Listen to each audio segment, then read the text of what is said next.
The Trumpet Daily is presented by Stephen Flurry. The program analyzes world news and history from a distinct perspective and compares current events to prophecies found in the Bible.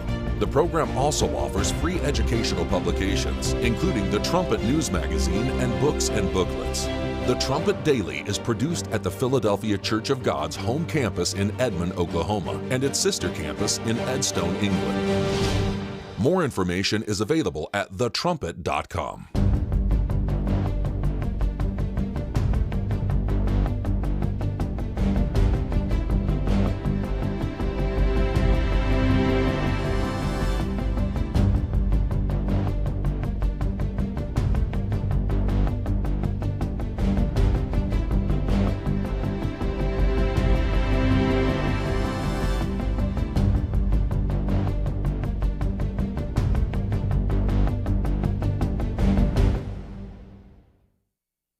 The Trumpet Daily program begins right now. Today's world news, what it means, where it's taking us. I bring you the one and only possible message of world peace. This is a message of hope, tremendous hope. And he said unto me, you must prophesy again. The Trumpet Daily program begins right now. U.S. Central Command made this announcement just hours ago, saying American forces carried out strikes this weekend, bombing Iranian radar and drone control sites in Gorak, Iran, and Qasem Island. And according to Central Command, the measured and deliberate strikes occurred on Saturday and Sunday in response to aggressive Iranian actions that included the shootdown of a U.S. MQ-1 drone that was operating over international waters. U.S. fighter aircraft swiftly responded by eliminating Iranian air defenses, a ground control station, and 2 one-way attack drones that pose clear threats to ships transiting regional waters. And now Kuwait says it's intercepting incoming drone and missile fire. That comes as Iran confirmed it carried out retaliatory strikes today. President Trump met with advisors in the Situation Room at the White House here in Washington on Friday, but had yet to make an announcement over the weekend over how to move forward. Overnight, he posted on Truth Social, writing in part, Iran really wants to make a deal, and it will be a good one for the USA and those that are with us. This is really a win already. We've defeated their military, essentially defeated their military. I would rather get a deal because we can open the strait immediately upon signing. The one guarantee that I have to have is that there will be no nuclear weapons. They've agreed to that. And it was very interesting. They originally said, we will not develop a nuclear weapon. I said, well, what happens if you buy a nuclear weapon? So now it says we will not develop or in any way purchase a military weapon. That's a big difference. So we're getting what we want slowly. Very tough negotiators. It takes a long time. I'm in no hurry. I'd like to say I'm in a hurry because, you know, gasoline prices are going to come tumbling down. But if you're going to be in a hurry, you're not going to make a good deal. And slowly but surely, we're getting, I think, what we want. And if we don't get what we want, we're going to end it a different way.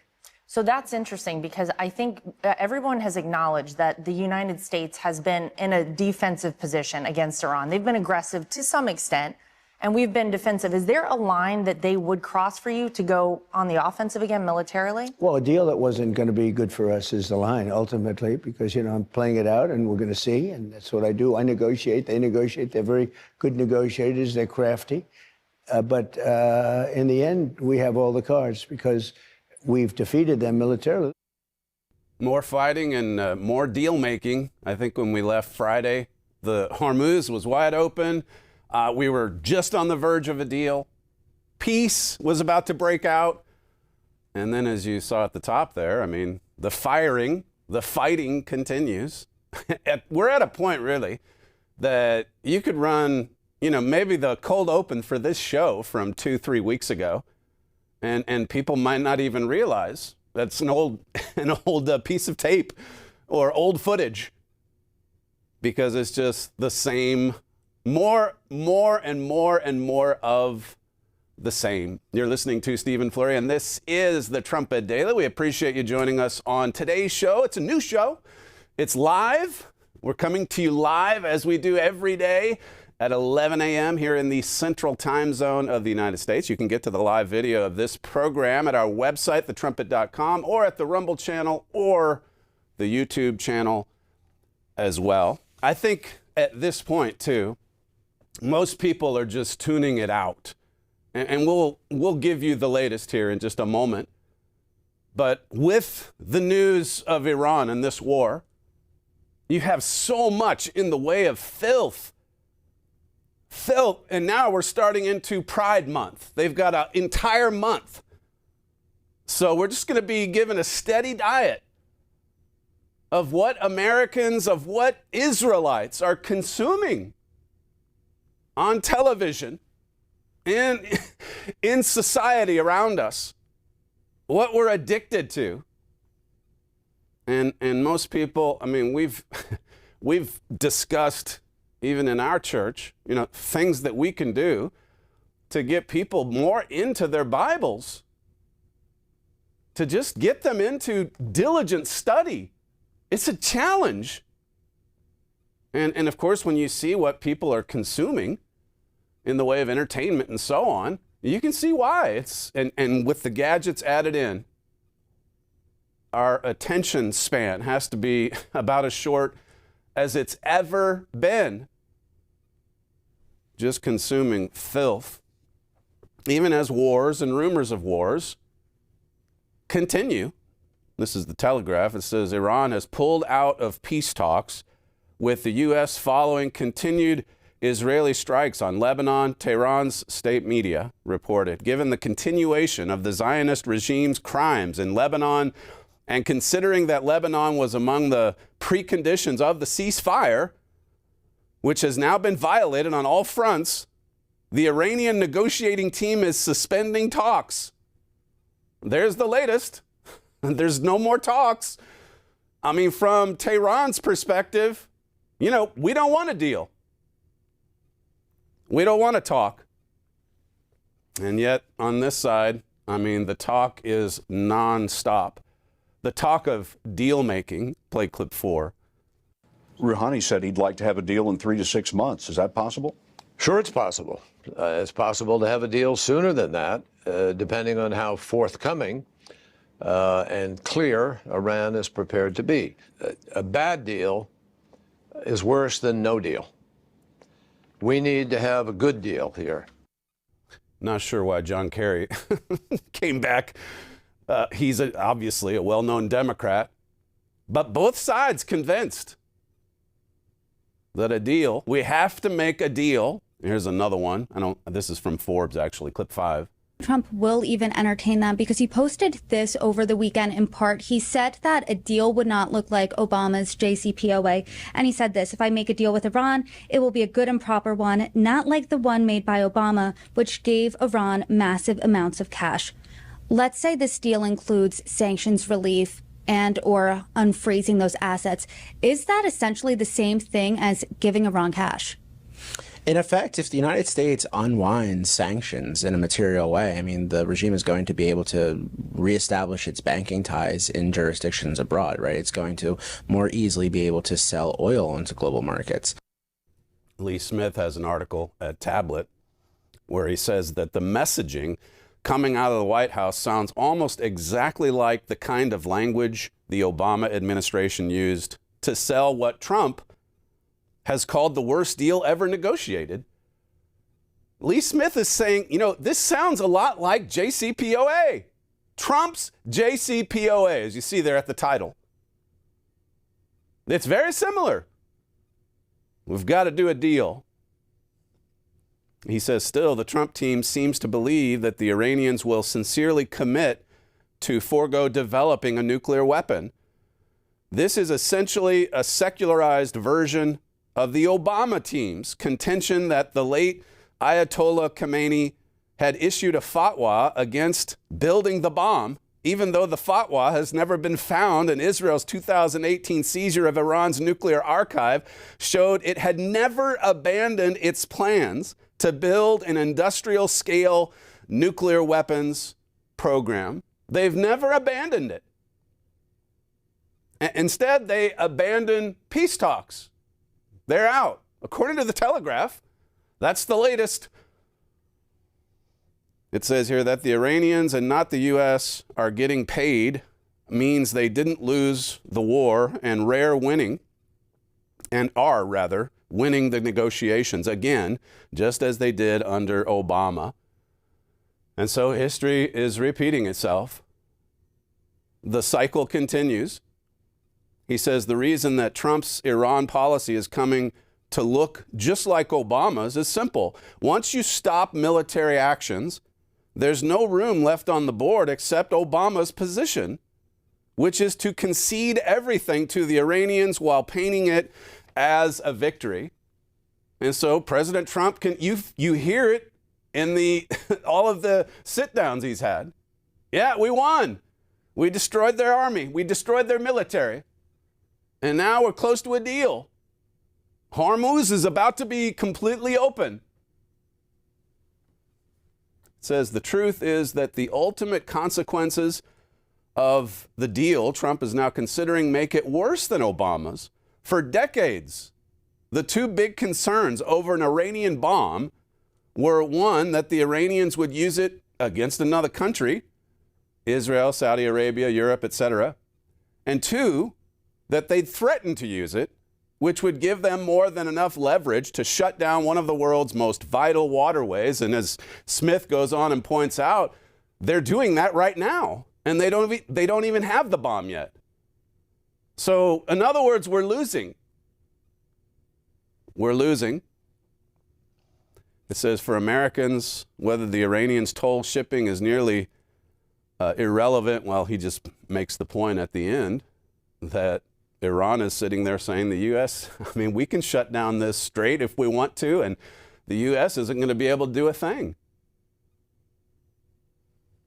Wars and rumors of wars, the cycle continues, and at the same time, you just get one strong article after another talking about the sickness that has set in. The sickness. Isaiah 1 and Isaiah 3, or Judges 21 and verse 25. Every man just is doing what seems right. It's a free-for-all. So many of these stories. And how do you reverse it? What's the solution? There's this show, it was in the news stack today. It's an HBO series called Euphoria. And here again, to think about the tens of millions of people that are consuming this content. I guess it's loosely based on the story of this strung out life of a lesbian, drug addict. And so the series has homosexuality, it has all the drugs, it has violence, it has nudity, it has sex, it has all the things that we just love as a society. We love it. We can't get enough of it. The more disgusting filth you can come up with, the more popular the program will be, the higher the ratings. This is from the New York Post. It's based on this Rube Bennett, whoever this is. But I guess the show is about, the younger generation being abandoned.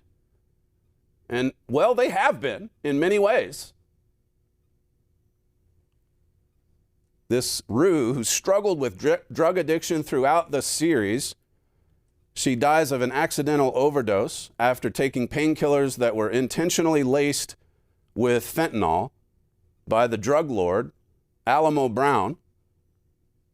Allie later sought revenge for Rue and traveled to Alamo's strip club and fatally shot the drug lord after a standoff. This is the content that was on the season finale, I guess. The content of the show. Rue wasn't the only major character who died off. In last week's episode, Nate Jacobs also met his fate after being buried alive in a coffin with a pipe leading to the surface so that he could breathe. However, a rattlesnake slithered down the pipe and bit him. This is what passes for award-winning content. Die by suicide. What are we doing to ourselves, to our children? Here you've got young people celebrating, drug taking, homosexuality, pornography, all the hot button issues, right? Tablet interviewed the creator of this show. If you watch the finale, the event that moved the show's creator will be obvious. Rube Bennett, the teenage junkie whose experiences launched actor Zendaya to critical acclaim.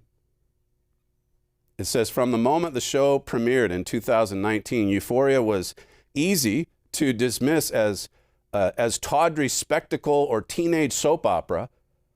But beneath the pearl-clutching hysteria, Levinson was attempting something ambitious, using his own experiences, spiritual evolution, and growing disillusionment with the dogmas of the 2010s to tell the truth about a generation spiritually abandoned by the world that raised it.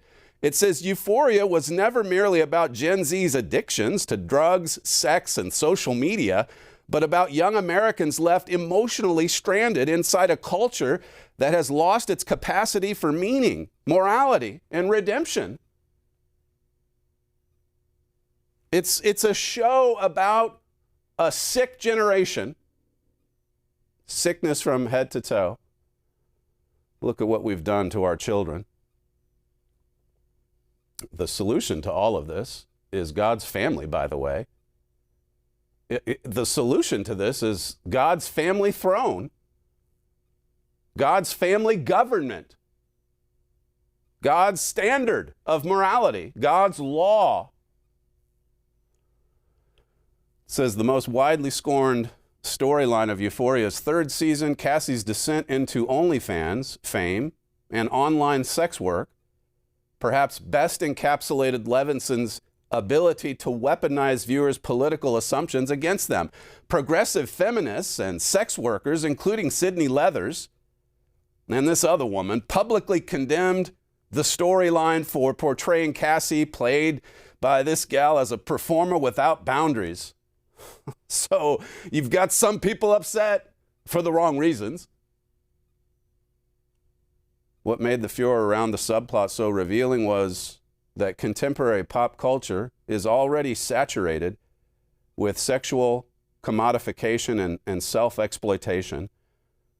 Performers like these two ladies publicly compete to break records for the number of men that they can sleep with on camera in a single day. Can you imagine?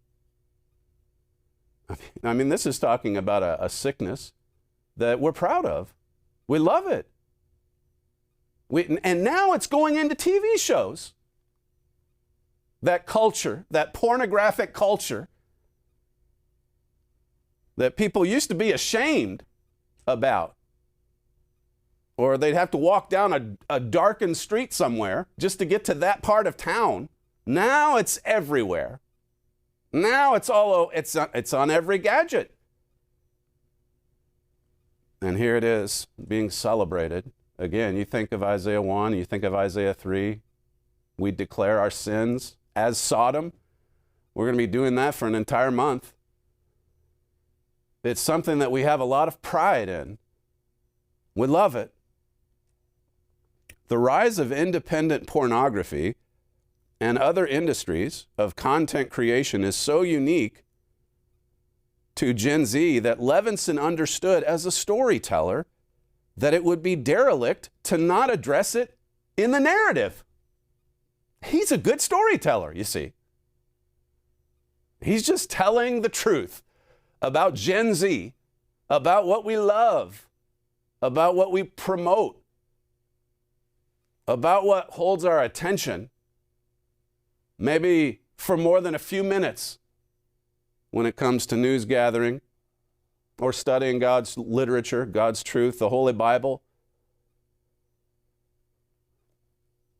It says here, the fact that you can manage a friend's OnlyFans career and make a living off that didn't exist until very recently, Levinson told me. In the past, you had to be a pimp with a stable of hookers. Now it's altogether different. Now you just need a phone. And you can make millions and millions of dollars.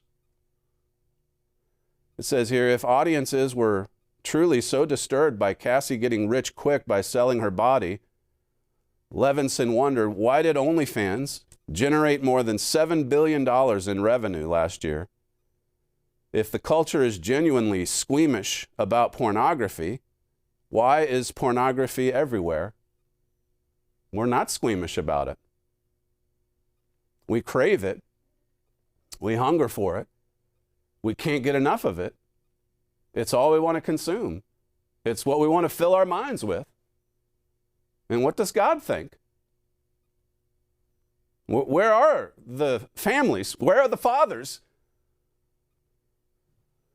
Children who've been abandoned. That's happened in more ways than one. This was from a site called The Metro.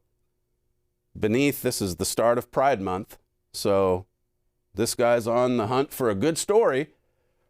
Beneath a blazing desert sun, drag queens glide by in open-top cars, and rainbow-clad cowboys trot in a sea of sparkling confetti. It's hot, it's loud, it's magnificently queer. It is pride in the heart of the Coachella Valley, Palm Springs, California. My journey to find pride around the world has brought me to what might best be described as the queerest town in America. Here's a reporter. He's just a good storyteller too, just like the director of that TV show. He's traveling the world to find the queerest city there is, and he wants to tell you about it. It's exciting. It's exciting. American Greatness has a piece. Just 66% of men aged 20 and older were employed or actively seeking work as of April. 66%. What is happening to the working class men demographic? It says here, the numbers mean roughly 1 in 3 American men are no longer in the workforce. It's a crisis. Sick, not working, addicted to who knows what else besides pornography. There's one here. This was at CNN. If I can find it. It's later in my... Well, it's talking about our addiction to gambling, which you can't even turn on, as I've said before, talk radio, sports talk radio, without getting all of these ads for betting sites. The ads got to me. This is from CNN. College-age adults are rushing to prediction market sites. Addiction experts are alarmed. And this is the quote that it's almost laugh out loud, but it's serious. Under current U.S. law, prediction sites are not considered gambling. So they're gambling sites, but they're not considered gambling. It's kind of like marijuana. You smoke it, it's a drug, it's a mind-altering drug, but it's not really a drug. You see how it works? It's not really gambling. It's not really pornography. It's good for you. We take pride in it. We are on the hunt for queer capitals. It's a sickness. That's the way God views it. God is not happy. And you see what it's even doing to us physically, like this other article brings out. Young men that they won't work. They can't work. They're not interested in work. It really is very sad. And family is the solution. You know what Herbert Armstrong, what God started through him back in 1926, 100 years ago, back in 1933 in Eugene, Oregon, that was the beginning of God's family, the church family. Malachi 4, verses 5 and 6. We should read it. I'm going to play for you the program that we recorded on the tiny beginning, the infinitesimal beginning of the Philadelphia era of God's church. First, though, let me just read to you what it says at the end of Malachi. This is how the Old Testament concludes. God says he would raise up an end-time Elijah. Behold, I will send you Elijah, the prophet, before the coming of the great and dreadful day of the Lord. And he, singular, he shall turn the heart of the fathers to the children, and the heart of the children to their fathers, lest I come and smite the earth with the curse.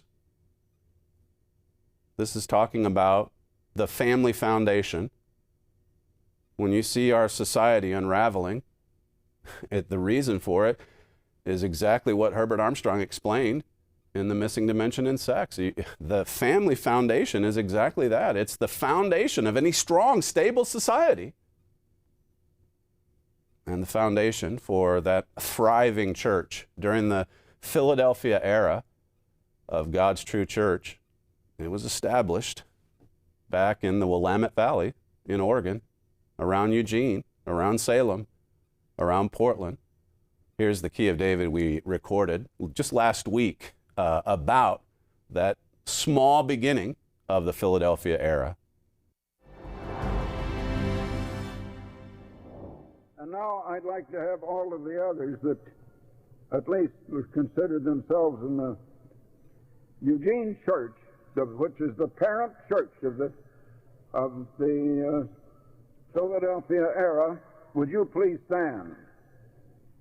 I think there should most of them be in one area. I'm not sure they were seated that way.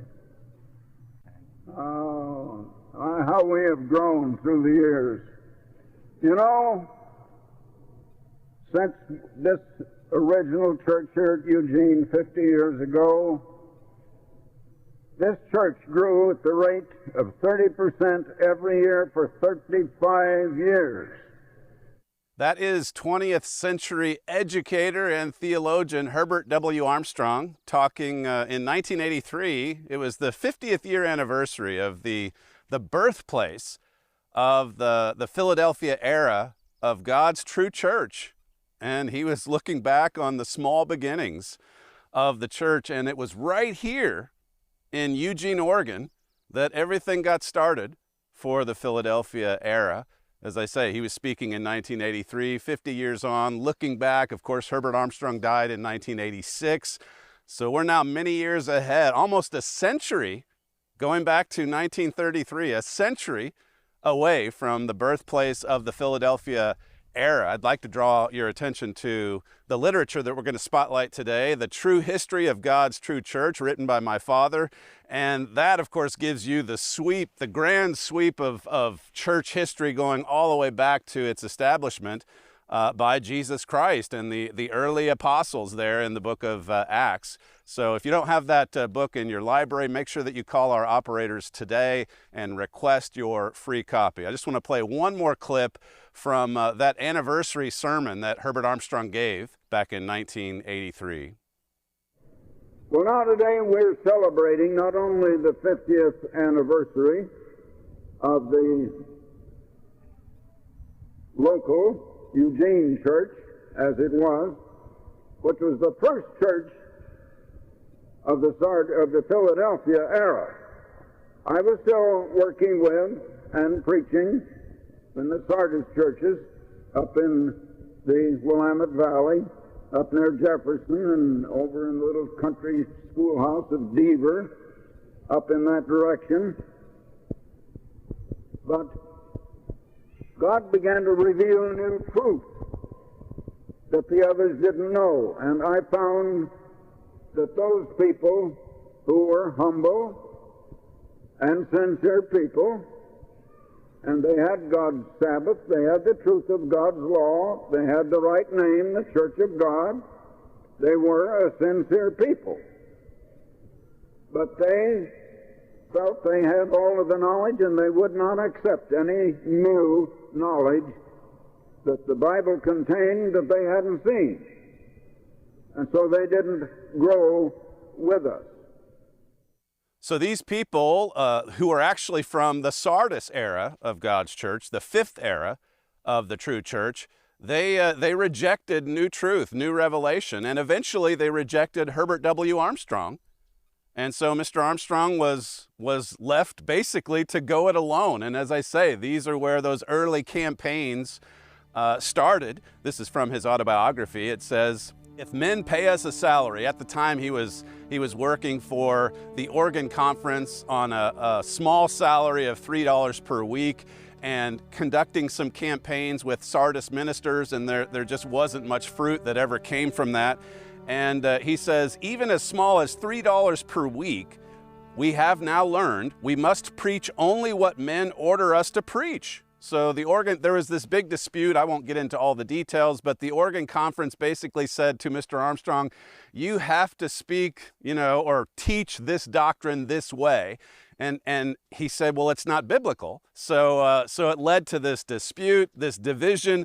And Mr. Armstrong finally said, you know what? We're going to reject that $3 salary. He discussed it with his wife and just rely solely on God.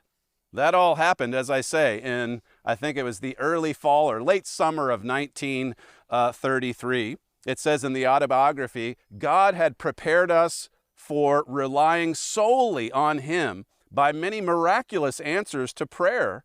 Therefore, we knew in perfect faith that God would supply our need. And anyone familiar with the work of Herbert Armstrong will remember that, you know, his TV program was one of the most popular, it was the most popular program in the 1980s. And then his Plain Truth magazine went to 8 million people or households worldwide. And in both of those, whether it's the World Tomorrow program or the Plain Truth, he never asked for money. He just gave away God's truth for free. And he trusted God that God would provide, and God certainly did do that. But when he writes about this crucial period in 1933, he says it was a turning point for the work of God.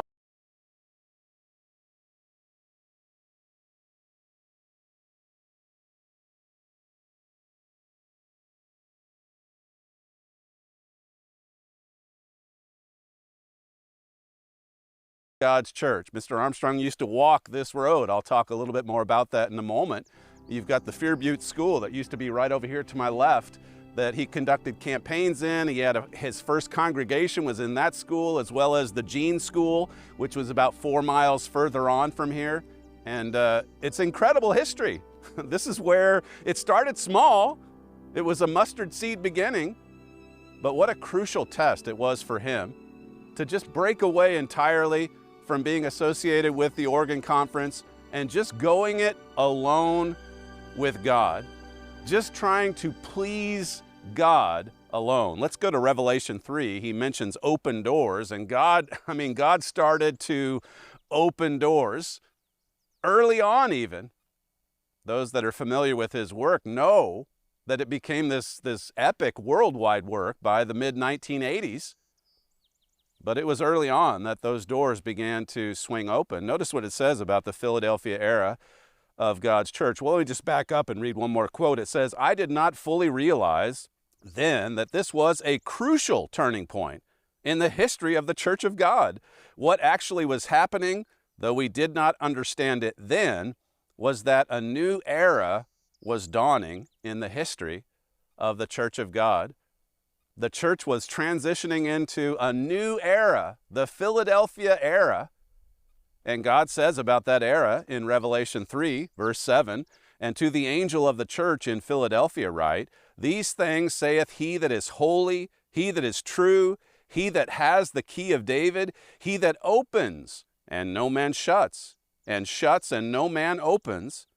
It says in verse 8, "I know your works. Behold, I have set before you an open door, and no man can shut it, for you have a little strength, and have kept my word, and have not denied my name," or my authority, my government. Herbert Armstrong kept God's word. He observed the commandments of God. He submitted to the authority of God. And because he did that, because he relied solely on God, God just opened spectacular doors for him and for the work.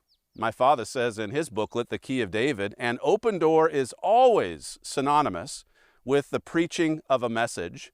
God opens the doors so that we can get the message of God out to this world. And yet, if God's doing it through human beings, it's always, always going to start very small, a mustard seed beginning. And Mr. Armstrong writes about that in the autobiography. It says in the autobiography, "Conversion in 1927 had deflated ego and replaced self-assurance with confidence, that is, faith in God." It says, "And this crisis," talking about the one in 1933, "was the turning point when my wife and I actually, in practice, began relying solely on God, no longer on either self or men." If you know about his conversion, I won't get off track here too much, but he had a lot of self-confidence. He trusted in himself. And when he was converted to the truth, God showed him how to put his trust, his confidence in God. And then again, you come to, that was in 1926 and 1927, his conversion to the truth when he was baptized. But then you fast forward a few years to 1933 and think about the valuable lessons he's learning to just put total trust in God, to put total trust in God providing for the work. I mean, this is what made Herbert Armstrong and his ministry and the work of God so utterly unique. There was no other work like it in the 20th century. And of course, we've worked very hard in the Philadelphia Church of God to follow in his steps, to raise up the ruins, as it says in Amos 9, to continue on this same model, just putting our trust, our reliance on God alone. I mentioned the pathway here. In 1933, when he had these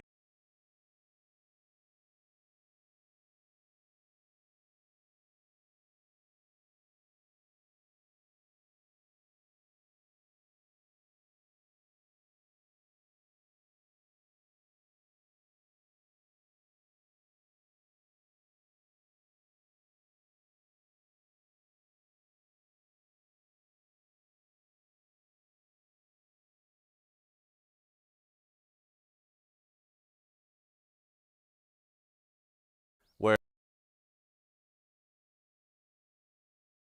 he's talking about the time period in 1933, 1934. He says, in the very smallest way at first, with this World Tomorrow broadcast and the Plain Truth magazine, it's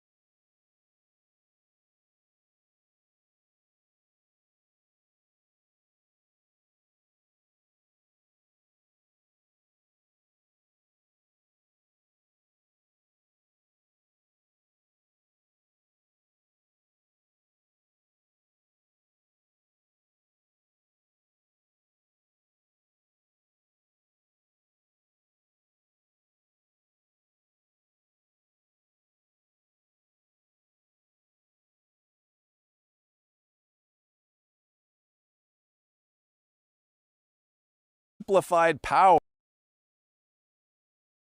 Isaiah 58 and verse 1. So he's talking about what started in 1933 and 1934, right here. This cradle of the Philadelphia era, the birthplace, the mother church, as Mr. Armstrong called it in that clip that I played for you. He says, finally, very soon now, God is going to intervene in world affairs just prior to Christ's coming by sending on the sinners of the world the plagues of the day of the Lord. I mean, that's not a popular message. Why would a lot of people get behind that kind of message and actually support it? Because Herbert Armstrong relied solely on God. He was obeying the command of Isaiah 58 and verse 1. He was trusting in God to provide for the work so that the message could spread.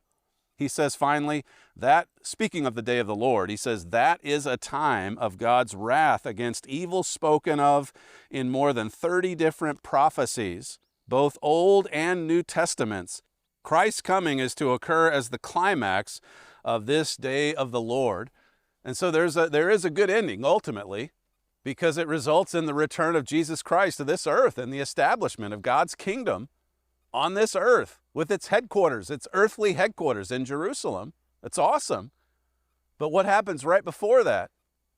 You've got the Great Tribulation and then the day of the Lord. You go back to the birthplace of the Philadelphia era of God's church. We're right here.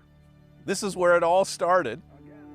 The World Tomorrow program that millions of people followed by the end of Herbert Armstrong's ministry. First, it started in October of 1933 with a free offer. Mr. Armstrong went on radio for just 15 minutes every Sunday morning, and the station manager was kind of shocked that there was so much response to it. And so they offered Mr. Armstrong a weekly program for 30 minutes. I think it was $2 or $2.50 a week, and they didn't even have the money for that. But Mr. Armstrong took it in faith. And then the month after that started, then you have the Plain Truth magazine that Mr. Armstrong printed off in the Fisher farmhouse, just a few miles ahead of me as well. Pretty amazing history. The first Plain Truth produced right here. The first radio broadcast produced right here. the first member of the Worldwide Church of God, as Mr. Armstrong describes in the autobiography. She came out of the Fisher farmhouse, Margaret Fisher, the first member, the first congregations right here around this area, the first plain truth. Pretty amazing. It's also amazing when you just step back and look at what has happened since. I mean, we know about the miraculous growth of the work during the ministry of Mr. Armstrong, but now, I mean, so much of the country has descended into this immoral abyss, as I said. But even when you know the history of the sixth era of God's church and what happened after Mr. Armstrong died, and just how Satan the devil went after that church to blot out that history. I mean, in this case, literally, there's a reservoir that they built here in 1942, just a few years after, you know, this cradle was thriving and growing and doors were opening. And then there's this reservoir that just kind of swamps this whole area. The Fear Butte School is torn down and basically is underwater since that time. There's only a little bit of the Gene Schoolhouse left. I mean, even the individual that worked so hard to destroy the work after Mr. Armstrong's death, he said he had a Christian duty to keep Mystery of the Ages, Mr. Armstrong's final book, a Christian duty to keep it out of print. He moved here just a few miles away 2-3 years ago. The history, so many people have tried to bury it. That's because the devil hates it. He hates the small beginnings. He hates the fact that God's truth, that God's church, the sixth era of God's church, started right here in this location. For more on the true history of God's true church, make sure that you call our operators today and request that book by my father, The True History of God's True Church. And I also mentioned the autobiography earlier. If you don't have a copy of that book, we'd be happy to send that out to you as well. You can get to our website, thetrumpet.com, for all of our literature online. And of course, if you'd like to follow some of the other videos that we produce, we've got the Key of David television program, we've got the Life and Teachings television program, and then we've got the Trumpet Daily program that we have at our website, thetrumpet.com. We thank you for joining us on today's show, and we hope to see you again next time.